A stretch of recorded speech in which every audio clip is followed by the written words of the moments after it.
Good afternoon. We're gathered here today on the traditional territory of Treaty 6, and I also want to acknowledge the Métis people who share a deep connection with this land. I'm Samir Kayande, the Alberta NDP Critic for Finance for Fiscal Responsibility.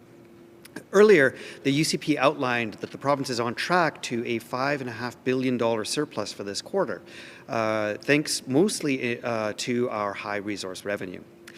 Revenue that is not tied to the UCP's performance as a government by any means. It is, in fact, the actions of this government that see Albertans continue to struggle with their basic needs, despite high resource revenues and a provincial surplus.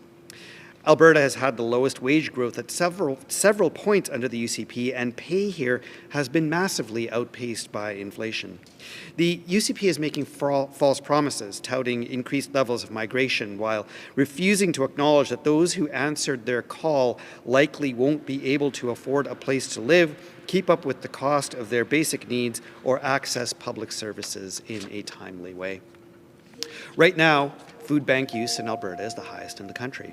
Electricity prices in Alberta saw the highest spike in the country this year, and 115,000 people in Calgary alone are at high risk of homelessness. The UCP is now forecasting fewer housing starts than in their budget, but the population is increasing more than expected. This will drive up rent and make the housing crisis even worse. At the same time, Albertans will continue to take a pay cut as inflation outpaces wage growth. In fact, wage growth has dropped almost a full percentage point since the budget.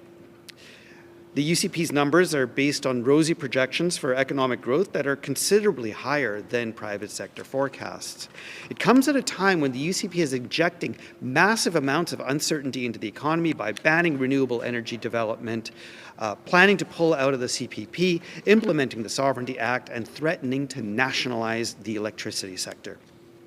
The only saving grace in this budget is that high oil prices and the fact that another oil sands project has gone into post-payout. Lastly, let's talk about what's not in the update. Despite getting themselves into a massive mess over lab services, we still don't know how much the Dynalife fiasco will cost Albertans. Even the finance minister doesn't know. All he could say was, go talk to health. In the end, we see the surplus increasing due to oil prices, but Albertans aren't feeling it. In fact, things are about to get worse for their pocketbooks. Meanwhile, the UCP is making rosy projections without taking into account their attacks on our economy and the economic security of Albertans. All the finance minister could offer to Albertans was to hope for a lot of good years. Hope is not a strategy.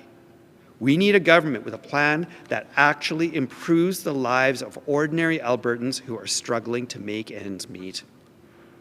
Thank you, and I'm happy to take your questions. All right, thank you, Samir. We'll now go to questions, and we'll start with questions in the room. Hi, my name is Sarah Comadina. I'm a reporter with Global News.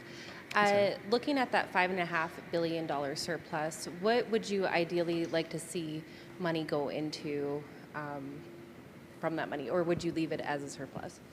Yeah, I mean, Albertans are struggling, right? And they're not seeing the benefits of the provincial fiscal situation in their pocketbooks. And what I've been hearing a lot about, I've been hearing from a lot of my constituents, they're struggling to put food on the table. They're struggling with housing, especially housing, where the rents are going up by 20, 30, 40, in some cases 50% over last year. And so what I would like to see from this government is more of a plan to address those basic kitchen table issues that Albertans are struggling with and facing right now. One point that was made is how important it is in these good years to pay off debt, and that's what this government is planning to do. I mean, isn't that a good way to spend money? Um, I, I have no objection to debt repayment. What I have objection to is calling this a good year when Albertans are not feeling particularly good about how they feel right now. I think it's a little bit tone deaf, I'll be honest with you, because their wages are struggling. They're struggling with massive high rental costs. Like inflation is really hurting people, and so I think that it's appropriate to, in a democracy, to actually listen to the people that you're governing and say, hey, look, if you're struggling, then it's the government's job to help out a little bit. All right, we'll go to questions on the phone. Just a reminder for those joining us via Zoom to use the raise hand function, and for those on the phones to use *9. Our first question comes from Lisa Johnson at the Edmonton Journal. Go ahead, Lisa. Your line is open. On that earlier question, sorry about my voice. It sounds a little strange right now. When it comes to the gas tax, we're likely going to see it's going to go back to 9 cents a liter in January.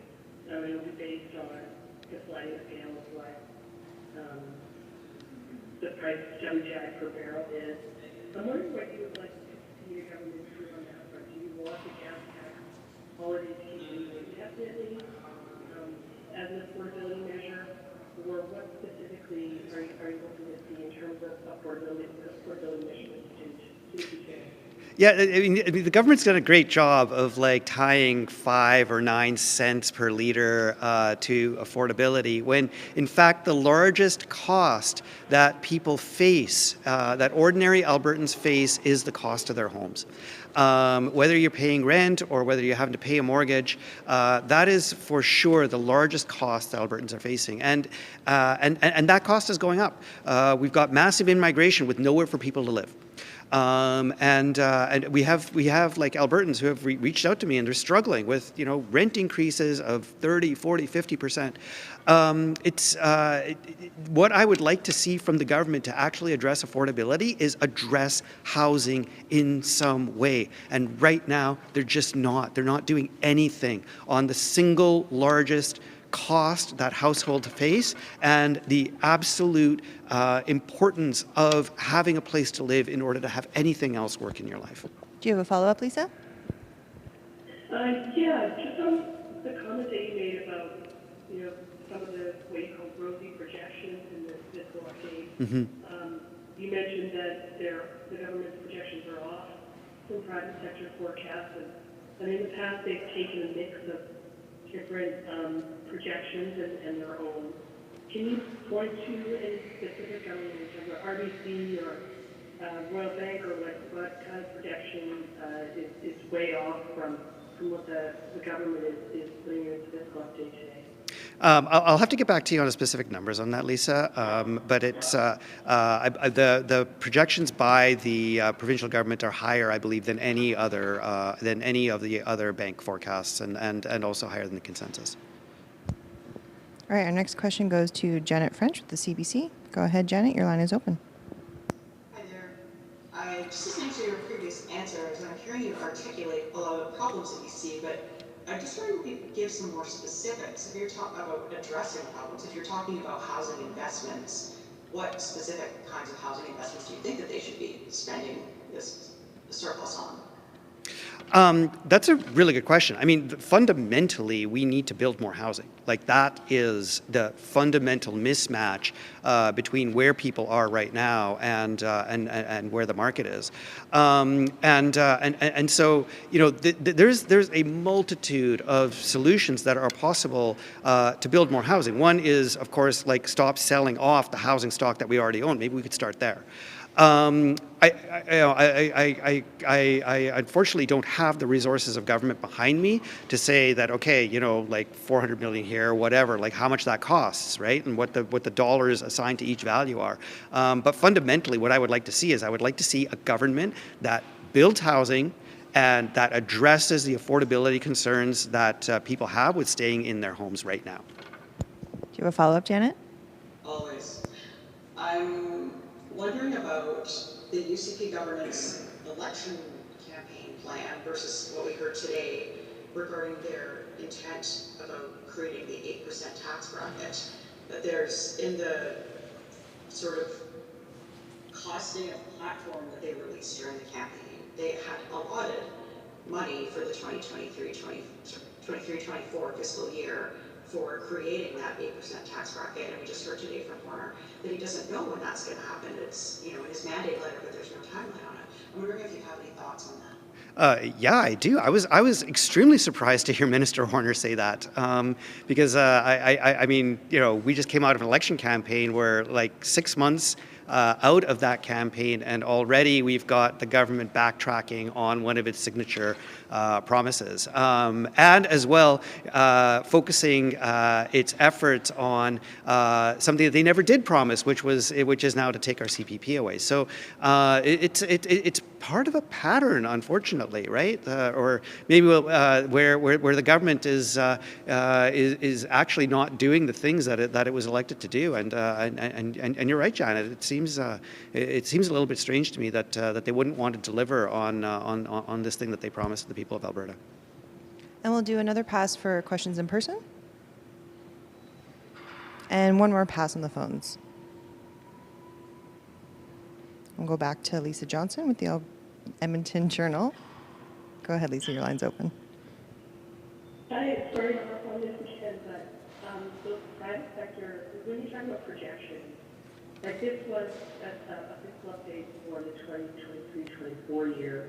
Are you talking about the out years? Are you talking about the GDP growth in the out years? Yeah, we're talking about GDP growth projections, I believe, for 23 and 24. Okay, thanks. Yeah. Anything further, Lisa? No, that's okay. All right, well, with that, we will wrap today. Thanks, folks.